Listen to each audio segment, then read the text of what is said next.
I'm about to take this video way too seriously. Ever since the day that you went away,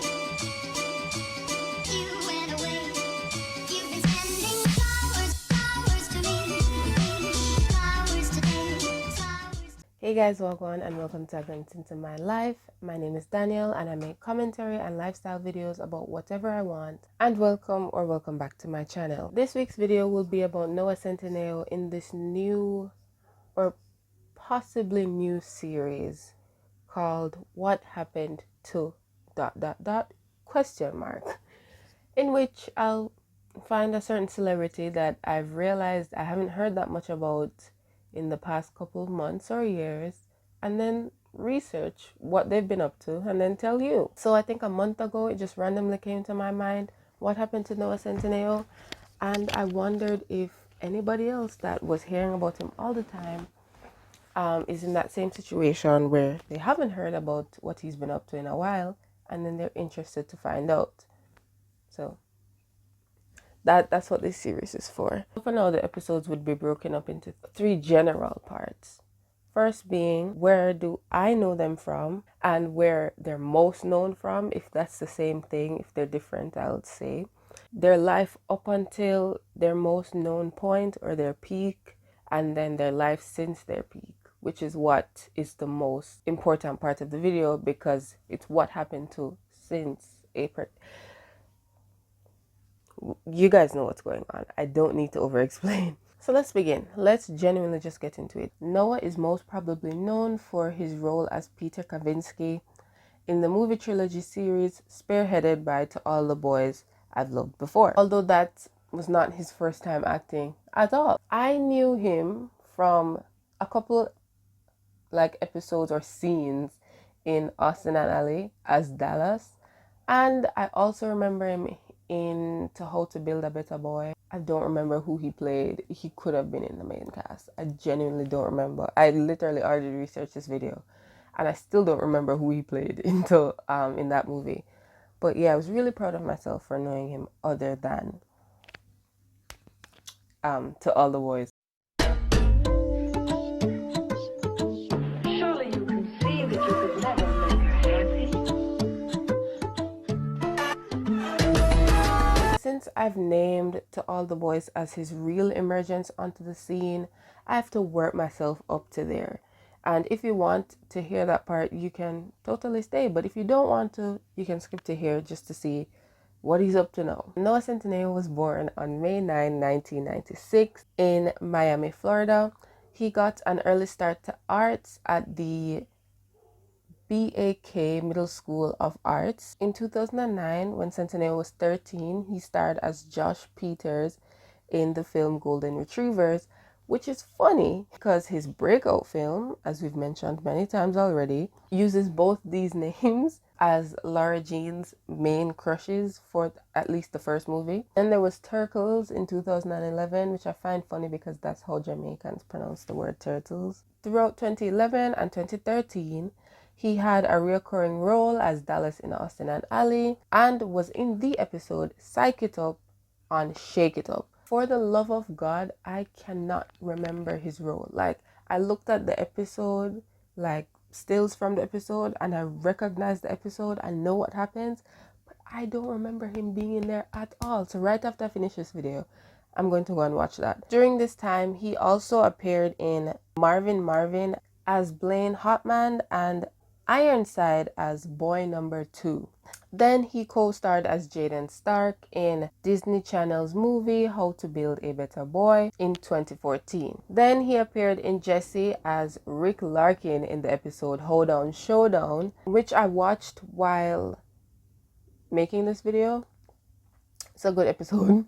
Once again, it's a situation where I remember the show, the premise, but I didn't remember him being in there. But he's actually in this episode quite a lot. He's mentioned a lot, and he's also the hottest boy in school. So also in See Dad Run as Carson Castle and New Readers as Josh. In the same year, he was cast in a Disney show that never got picked up. The pattern we usually see with people working under Disney or Nick where they are scattered out into some shows before eventually getting their own show. But this didn't end up working for him as they didn't pick up his show. So he moved on. In 2015, when he was around 18 or 19, he took over the role as Jesus Adams Foster in The Fosters from Jake T. Austin in season 3, which he played until the show's end in 2018. In 2017, he starred as Johnny Sanders in the Netflix movie SPF 18 and Jake Roberts in Can't Take It Back, released a month later, both of which I've never heard about. Can we pause for a second and talk about how he gets the most basic white boy names for his roles? That's all I have to say. We've had him be Josh twice, Johnny, Rick. I'm sorry. It's funny to me. That same year, he landed the reoccurring role as Hawk Carter in the series Tagged. Now we're finally up to speed, okay? In August of 2018, To All the Boys I've Loved Before was released on Netflix, with Noah co-starring alongside Lana Condor as Peter Kavinsky. It was reported to have been watched by over 8 million users with a strong repeat viewership, which I can completely attest to because I've watched this movie way too many times. Like in that same month it came out, I probably watched it like 3 times, and in that summer I definitely watched it over 10 times, and I watched it while making this video. So it strong repeat viewership, like 110%. It's so good. The first one. His Instagram is said to have jumped from around 800k to over 13 million in this period, and press surrounding him was mostly positive. Also, the film received really high or strong reviews on Rotten Tomatoes. Last note for this section, because I really didn't know where to put it, but he later shared that when he was around 17 to 20, he was going through a really dark time in his life and has since been sober. This would match up to around the roles on Shake It Up until his first appearance on Tagged aired. Surely you can see that you could never make her happy.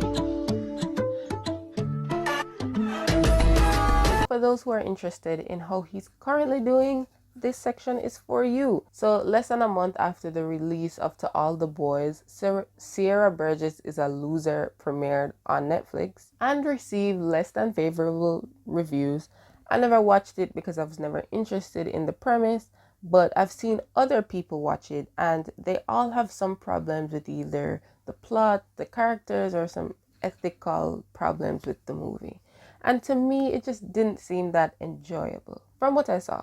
That's me judging a book from its cover. 2 months later, in November, still 2018, Swiped came out on Netflix. Swiped received a even lower score than Sierra Burgess did on Rotten Tomatoes. To be honest, I think Sierra Burgess is a very subjective hate. Like, some people would like it, some people would really, really hate it.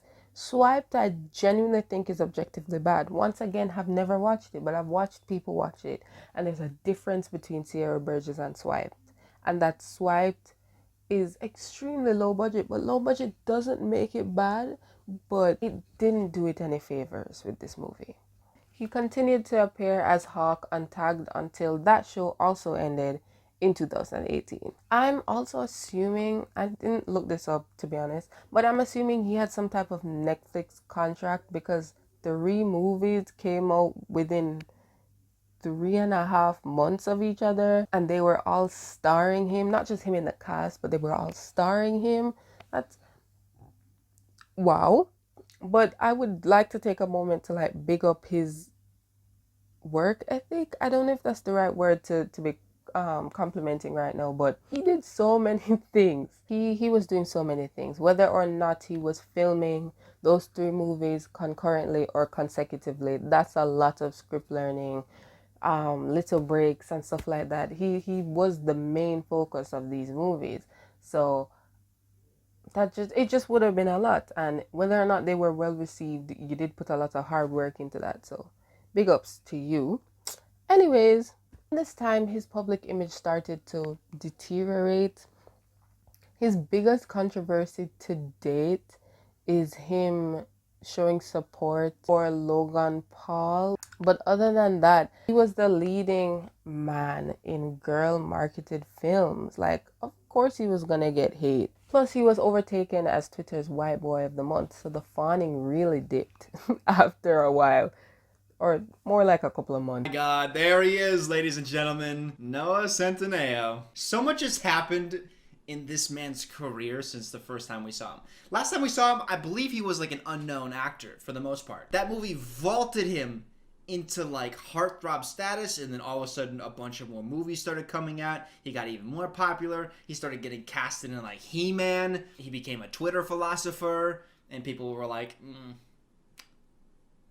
are we sure we like him? And then he was in what is literally the worst movie I've ever seen. And then he shaved his head, and that's the Centineo roller coaster. In 2019, he appeared on screen 4 times: in Perfect Date as Brooke Rattigan, in Charlie's Angels as Langston, and in 2 episodes of the Foster spin-off Good Trouble. He starred in The Perfect Date alongside Lana Morano, which he also worked with from Austin and Ally, which people didn't really hate, but at the same time weren't blown away by. Most people just thought it was okay. Charlie's Angels now was mostly well received by the persons that saw it. It just wasn't really seen by that many people. 2020 welcomes the long-awaited sequel to All the Boys. To All the Boys, P.S. I Still Love You, which in my opinion was better than okay, but I didn't really like most of the plots. Like, I'm gonna go on another tangent. I don't think it was terrible. I don't think it was a bad sequel. I just didn't really like what happened, and that's on me. I don't think they did a bad job. I just didn't like what happened, because from that movie, it's either, in my opinion, she should have went with John or just break up with Peter for good, because I don't think he was being very fair to her in that movie. That was his only thing released in 2020. The final installment of the movie series was released in February 2021. To All the Boys, Always and Forever.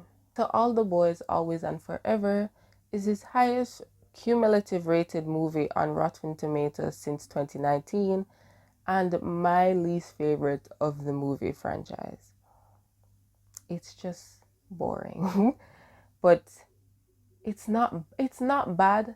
It's not bad. It's really not, which is obviously why it got his highest, like, it. I don't even know how to put it. Since the All the Boys I've Loved Before came out, this is his highest rated film. You know how many things he's done since then? Anyways, it got that score on Rotten Tomatoes for a reason. It's really and truly not badly done, not badly acted. I just thought the whole movie is about them not agreeing on the college that she wants to go to. Like, this is the whole movie premise. Especially when, I don't remember which one came first. Especially when Kissing Booth 3 was going to be released and it had the same exact premise. That's just lazy, Netflix. That's just lazy. And this lazy is an insult. Anyways, to end like my 5th tangent so far, that was his only work for 2021 as well. For 2022, he's already finished filming for The Diary, directed by Jackie Chan, and also Black Adam with Dwayne Johnson. So he's still acting, and that's really what I wanted to figure out, because I genuinely haven't heard of him. That's not true. I genuinely haven't heard his name just around the place since 2018, and the only time I've seen him since 2018 is watching the sequel and the last one. And I even forgot that the 3rd movie came out last year. That's how unforgettable it is. I watched it once and no. But a brief mention of his Instagram follower account. Remember when I said that they reported that his follower count went up to around 13 million during that time, like when To All the Boys I've Loved Before was just released. Well, I tried to look on internet archives to find screenshots of his Instagram profile at the time, and I couldn't, but I did find one from April 2020 where he's said to have had 19 million followers. But if you look at his Instagram account now, actually not now, but when I was scripting this video, which was December 2021, he has 17 million subscribers, which means 2 million people unfollowed him in that time span, which I've never had 2 million people follow me. So that seems like a real big number. From 19 million to 17 million, it doesn't seem that deep, but that's a lot of people just realizing, oh yeah, I'm not interested in you anymore, and unfollowing. I was one of those people, not the 19 million to 17 million. I don't think I was a part of that statistic, but I did follow him around the To All the Boys time, and I'm no longer following him now. So I'm sorry. So it's obvious that his popularity, prevalence in the industries is declining, but I don't think he's flopping. Gone are the days where he's scraping for roles. It's as if he's starring in everything that comes out, like he's a featured cast member or the star of the movie, because he's mostly doing movies now, if anything comes up. But can he outshine the success of To All the Boys I've Loved Before? I don't know. I really don't know. And to be honest, I don't think so, but I don't know. So I don't know the future, so I can't talk about that really. It's hard for me to believe that he's already done and there's no hope for him whatsoever. He reached his peak in 2018. It hasn't been that far from then. He's still a known name. He can research if he wants to. Also, he has a charity called Favored Nations, which you can go and check out on his Instagram. It's like linked in the bio. That's all the information that I collected on Noah Centineo. I'd like to hear what you have to say in the comments, especially since it's a new thing and I haven't solidified how I will do them. If you have any suggestions, I'm open to hearing them. But if you don't, and you have an opinion on how Noah is doing, how he'll probably do in the future, if he will outshine To All the Boys' success, tell me, because I'm also interested in that as well. So yeah, that's it. I'm going to go to school now,